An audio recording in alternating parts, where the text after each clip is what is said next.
Hi, my name is Bill Bryan.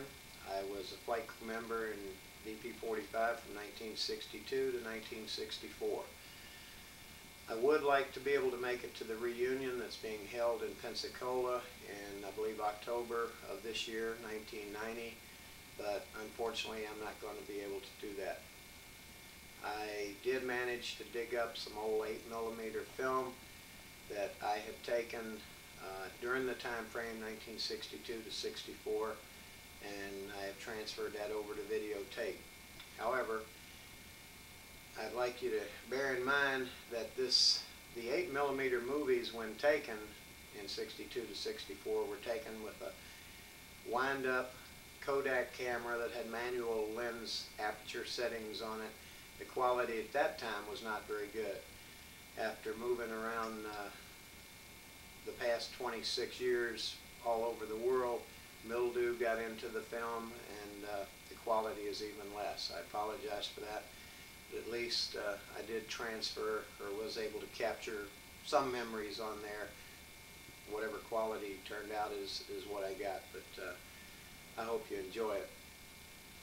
I would like to also the editing on it. I'm not a professional editor, so it's going to be catch as catch can, but maybe just a picture of the old boats and some of the P3s will jostle some memories. I would also like to dedicate this video to my crew, the old Crew 3 that crashed on November 17th, 1964 in Argentia Bay, Newfoundland, with all hands lost.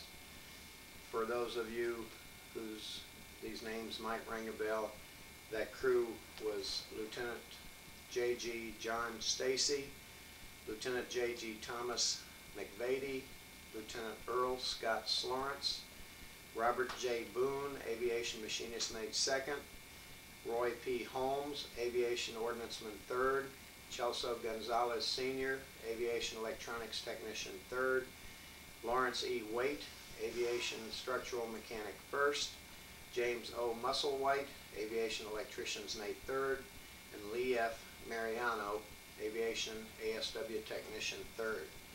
I'd also like to dedicate this video to anyone who has ever been attached to VP-45 and has passed on.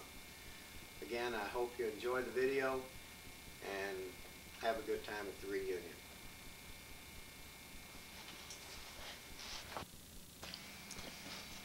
Where better to start than the beaching tractor in Bermuda. Unfortunately, we won't see it pulling the P5 up.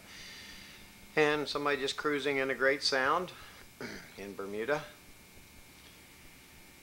And Lieutenant Penley, my plane. We were turning up an engine that day, which I believe the camera will pan around too. And it is. And then we always have a ham involved, and that's Ralph Hawkins coming up on his bicycle in the prop wash. And Ralph going on board the P5.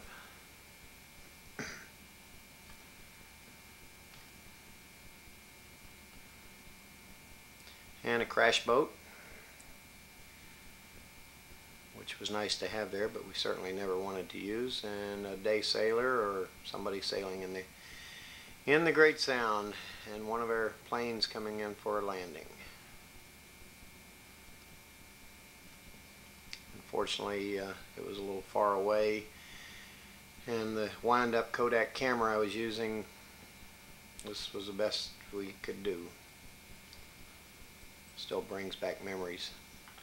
Taxiing around to make the buoy. And this is down off the coast of Cuba. We were rigging a ship.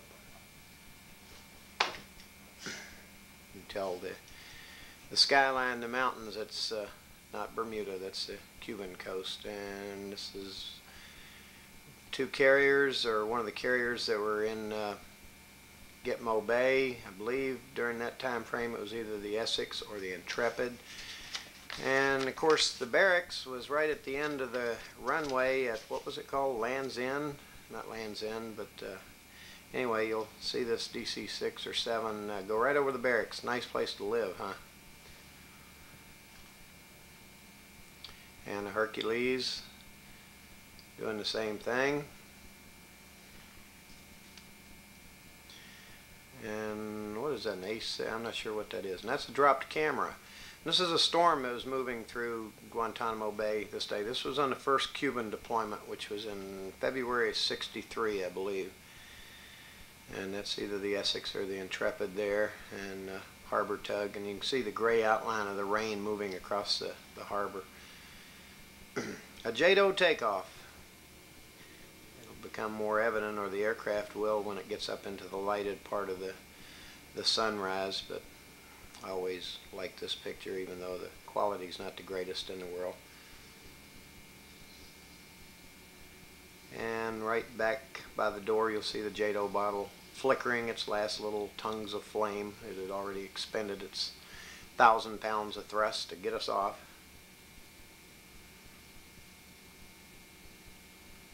I don't care what anybody says, that's a beautiful sight. That's the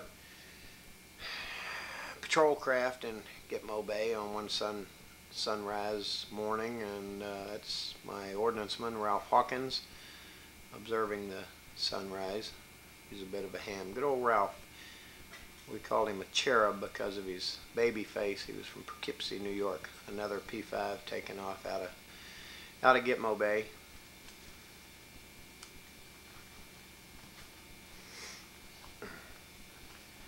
Some of the warships, ours, in Guantanamo Bay.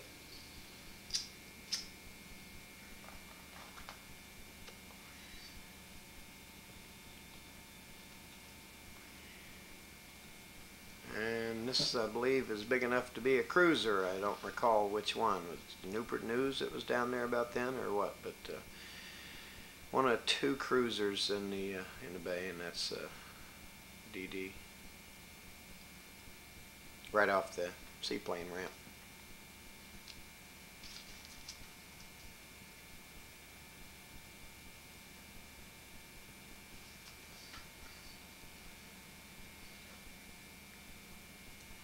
Just what everybody wanted to see. Gray ships, right? And an orange helicopter, the rescue helicopter. And the cruiser, again, headed out to wherever cruisers headed out in 1963. Of course, bear in mind this was right after the Cuban crisis. I'm not sure what that is. A little rigging run taken from the port main aft hatch. Used to fly with the hatch open all the time. I guess we can say that now. We did it then. This is off Cuba. I tried to edit some of this out because it's hard to tell what it is, and all it is just coastline. But I did it, and I edited some of it out, and we're back to rigging.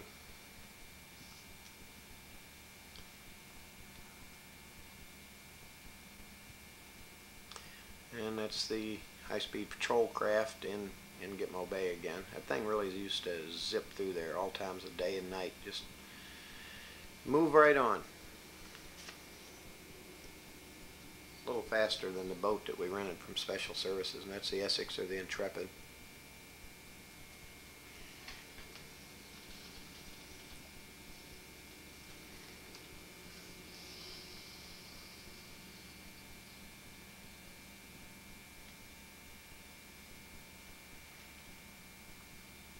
That's a Soviet freighter. The Soviets had their port just up the north side of Guantanamo Bay, and of course they had to come through the bay to get there. I think we watched them fairly closely when they came through.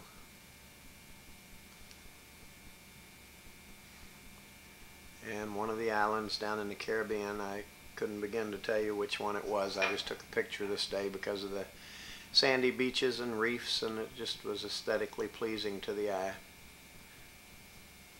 Even with 30-year-old 8mm film. Hank Bauer, the second mech. We used to port aft observer position at this time, and wearing his swimsuit. We always like to rig a Group 1. The Group 1 passenger liners. We'll make a couple passes here in a minute, fairly close to the stern, because that's where the swimming pool and the other things that we like to look at were located. But there is one or two low passes on the stern. You might have to pause your VCR to get a glimpse of the bathing beauties. I like that picture there. I always have. There we go, and we'll have one more here in a second. There. Rigging the stern, all the people on their cruise.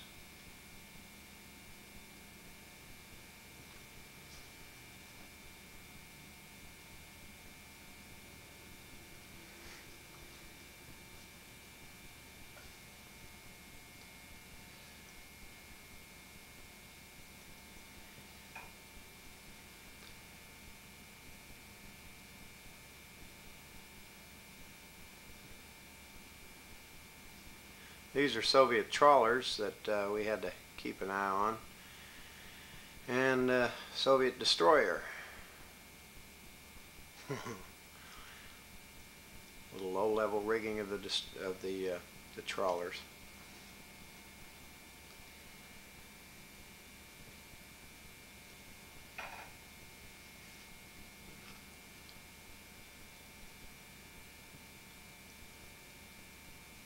Keep the wing up, keep the wing up.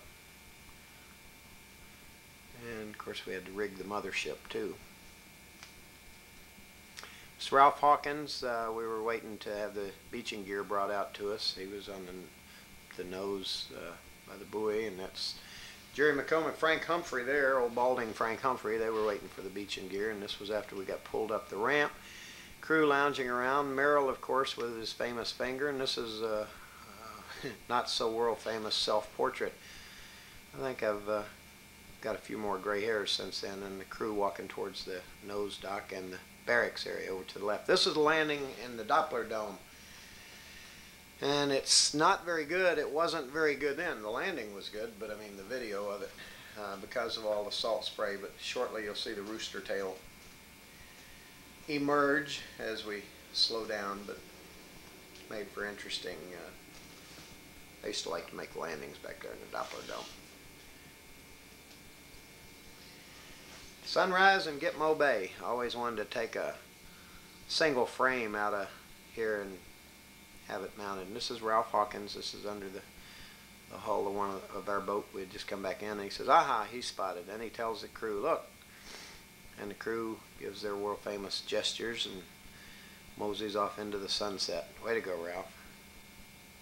Lounging around on the dock at Gitmo Bay,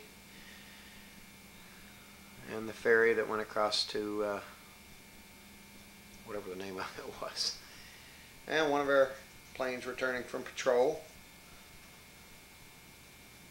Splash. Nice landing.